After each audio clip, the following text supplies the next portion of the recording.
ये बैठक बुला ली गई है, जिसमें सभी विधायकों को तलब कर लिया गया है, सभी जिलाध्यक्षों को तलब कर लिया गया है, मंत्रियों को, आरजेडी कोटे के जो मंत्री उनको तलब कर लिया गया है। देखिए, बहुत हैरानी इसलिए नहीं होती विशाल, क्योंकि ये लोकसभा चुनाव की तैयारी है। बिहार के मुख्यमंत्री नीतीश कुमार तो कई बार बयान भी दे चुके हैं कि लोकसभा चुनाव पहले होंगे, समय से पहले होंगे।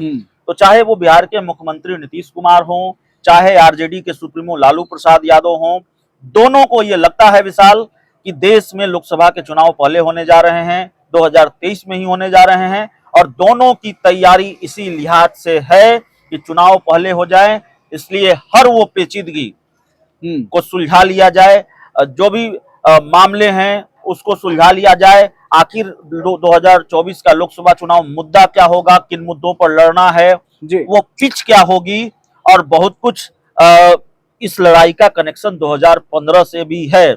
लालू यादव, नीतीश कुमार जब साथ थे 2015 में, पूरी ताकत लगाकर भी विधानसभा चुनाव नहीं जीत पाई थी 2015 का भारतीय जनता पार्टी। बिल्कुल। और तब उपेंद्र, जो आज बीजेपी के साथ गए हैं, उपेंद्र कुशवाहा, चिराग पासवान, उनकी पार्टी, स्वर्गीय रामविलास पासवान तब जिंदा थे, जीवित थे, और जीतन राम मांझी सब बीजेपी के साथ थे।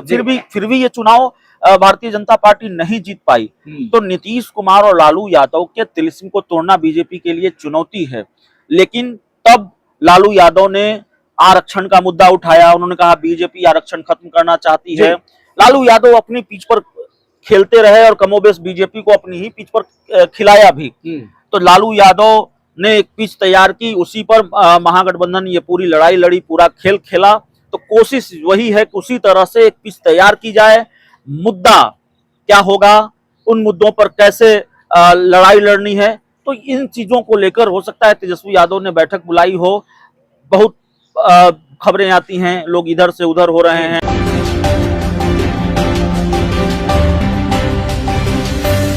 नमस्कार, बिहार की राजनीति से बड़ी खबर सामने आ रही है। देखिए, तेजस्वी यादव ने अपने तमाम नेताओं की बड़ी बैठक बुलाई है।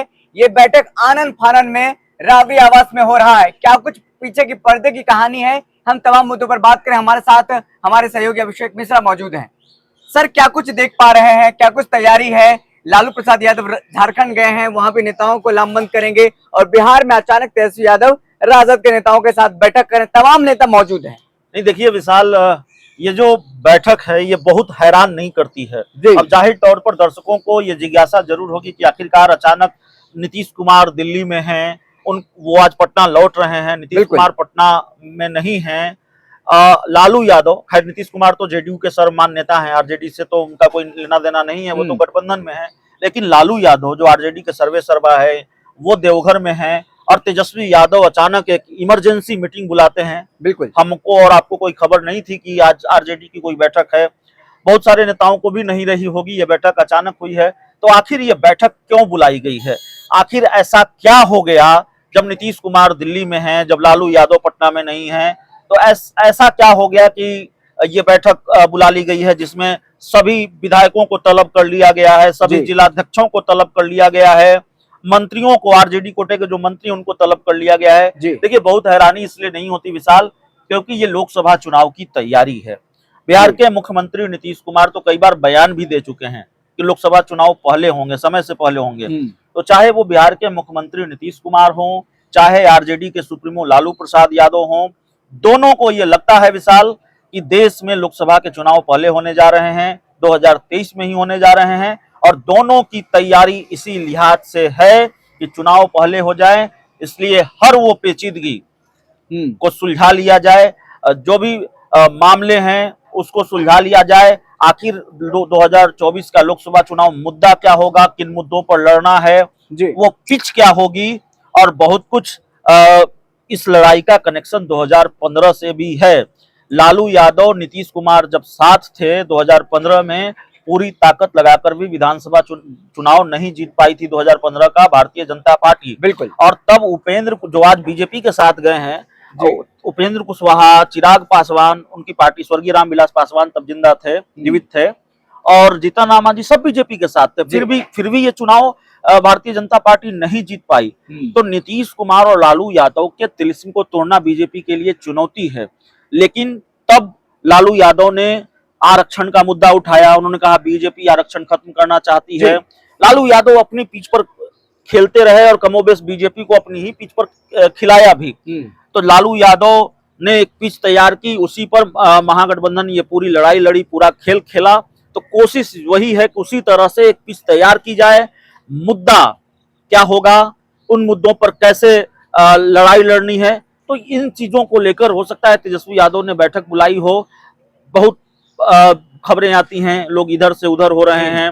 सीटों को लेकर बहुत पेचीदगी है, क्योंकि 2019 के लोकसभा चुनाव में ज्यादातर सीटों पर लालू यादव की पार्टी आरजेडी और जेडीयू का मुकाबला था। तब तो जेडीयू आरजेडी साथ नहीं थी ना, जेडीयू तो बीजेपी के साथ थी। तो जाहिर है कई सीटों पर, ज्यादातर सीटों पर वहां आरजेडी के उम्मीदवार थे, जहां जेडीयू को भी उम्मीदवार थे, दोनों के बीच मुकाबला हुआ है।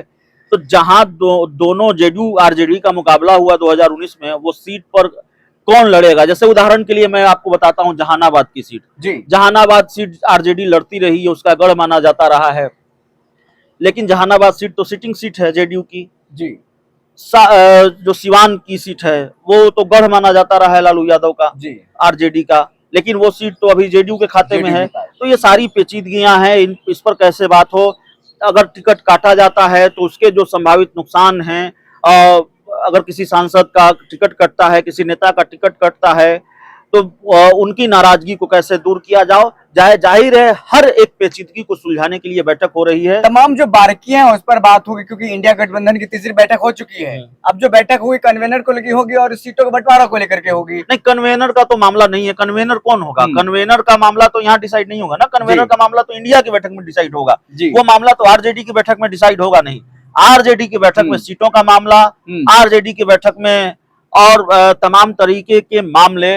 और मुझे लगता है, हो सकता है मेरी बात सही न हो या आप सहमत न हो, लेकिन जिस तरीके के बयान आरजेडी के नेताओं की तरफ से आए हैं, खासकर जगदानंद सिंह की तरफ से, इस बात का मूल्यांकन भी आरजेडी करेगी। लालू यादव करेंगे, लालू यादव तो खैर इस बैठक में है नहीं, तेजस्वी यादव करेंगे।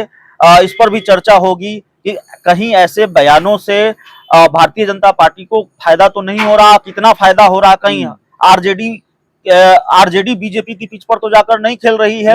इन सब चीजों का मूल्यांकन होगा, तो बहुत बारीक रणनीति तैयार होगी, बहुत फुल प्रूफ प्लान तैयार होगा बीजेपी के खिलाफ। सर देखिए, एक और बड़ी खबर है, लालू प्रसाद यादव झारखंड गए हैं, देवघर में पूजा करेंगे और उसके बाद झारखंड के तमाम राजद नेताओं से मुलाकात करेंगे। वहां भी कोशिश करेंगे मजबूती के साथ चुनाव लड़े और लामबंद करने की कोशिश करेंगे। झारखंड में भी विधानसभा के चुनाव हैं, झारखंड विधानसभा चुनाव में भी ज्यादा वक्त नहीं है, ज्यादा देर नहीं है तो जाहिर है। और लालू यादव की पार्टी वहां चुनाव लड़ती रही है। हेमंत सोरेन से उनके बहुत बेहतर रिश्ते रहे हैं। आरजेडी का गठबंधन रहा है वहां जेएमएम के साथ मिलकर आरजेडी ने चुनाव लड़ा है। तो जाहिर तौर पर लालू यादव झारखंड में अपने संगठन को मजबूत करेंगे। विधानसभा चुनाव से पहले झारखंड और बिहार एक ही तो था, तो लालू यादव मुख्यमंत्री रहे हैं, जो संयुक्त बिहार रहा है उसका। तो ये जो पूरा मामला है, लालू यादव फिट दिखाने की कोशिश कर रहे हैं। लालू यादव जितना परफॉर्म कर सकते हैं बाहर होने का, जेल से बाहर होने का, जितना लाभ वो अपने कार्यकर्ताओं को दे सकते हैं, देना चाहते हैं। लाभ तो कार्यकर्ताओं को ही देंगे, अगर वो लोगों से मिल रहे हैं, कार्यकर्ताओं से बात कर रहे हैं, बल मिल रहा है, हौसला मिल रहा है, तो लाभ वो खुद नहीं ले रहे हैं, लाभ अपनी पार्टी को दे रहे हैं, लाभ कार्यकर्ताओं को दे रहे हैं। तो पार्टी के लिए वो जितना कर सकते हैं वो करना चाहेंगे लालू यादव। और इस पर हम एक और वीडियो में हम दर्शकों से बात करेंगे कि लालू यादव का फिट होना अपने आप में कितना बड़ा फैक्टर है।